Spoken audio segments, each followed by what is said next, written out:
خواب میں رسول اللہ صلی اللہ علیہ وآلہ وسلم کی زیارت کا طریقہ بتا دیں، کیسے ممکن ہے سبحان کہ آپ کی اللہ زیارت ہو جائے؟ سبحان اللہ، نبی رحمت صلی اللہ علیہ وسلم کی زیارت کتنی قیمتی چیز ہے۔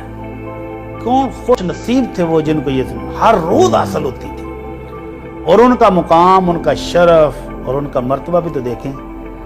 جس کی ایک دفعہ نظر آمنہ کے لال کے مبارک چہرے پر پڑی اور وہ تھا بھی مومن، تو نبی رحمت صلی اللہ علیہ وسلم فرماتے ہیں طوبیٰ لمن رعانی و آمن بی، جس نے ایمان کی حالت میں میرے چہرہ مبارک پر ایک نظر ڈال لی اس کے لیے جنت کی خوشخبری ہے۔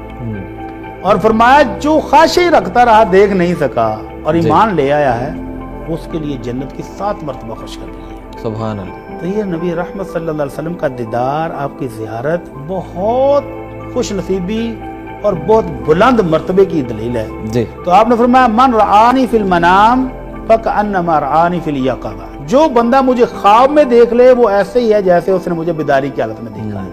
تو یہ خوش نصیبوں کو حاصل ہوگی، ہر بندے کو تو حاصل نہیں ہوگی، جی، لیکن حاصل کیسے ہوگی، طریقہ کیا؟ یہ طریقہ ہم نے ڈھونڈنا ہے۔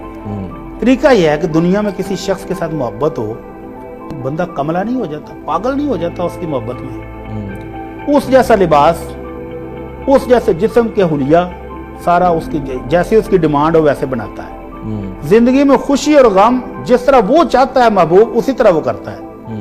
تو اگر کسی شخص کو آمنہ کے لال کے ساتھ سچی محبت ہے تو پھر اپنا جینا مرنا، اٹھنا بیٹھنا، سونا جاگنا، کھانا پینا، ہر چیز ان کی تعلیمات اپنے محبوب کی تعلیمات کے مطابق بنا لے تو انشاءاللہ اس کی خواہش پوری ہو جائے گی۔ اور دوسرا طریقہ جو ابھی ہم نے بتایا کہ وہ درود پڑھے نا۔ سبحان اللہ۔ آپ نے فرمایا ان اقربکم الی مجلسا یوم القیامہ اکثرکم علی صلاۃ، قیامت والے دن بھی سب سے میرے قریب وہی ہوگا جس نے سامنے بیٹھ کے دیدار کرنا ہے جو درود زیادہ پڑھا ہوگا۔ سبحان اللہ۔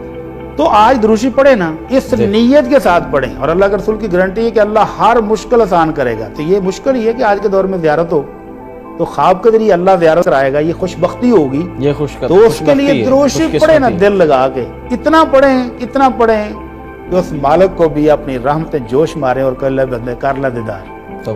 جنت میں تو ہوگا انشاءاللہ، لیکن دنیا میں کو اگر کرنا چاہتا ہے تو پھر کثرت سے دروشی پڑھے، آپ کی سنت سے پیار کرے، آپ کے دین سے پیار کرے، آپ کی تعلیمات سے پیار کرے اور اس کے مطابق زندگی گزارے تو انشاءاللہ اس کو زیارت حاصل ہوگی۔ سبحان اللہ۔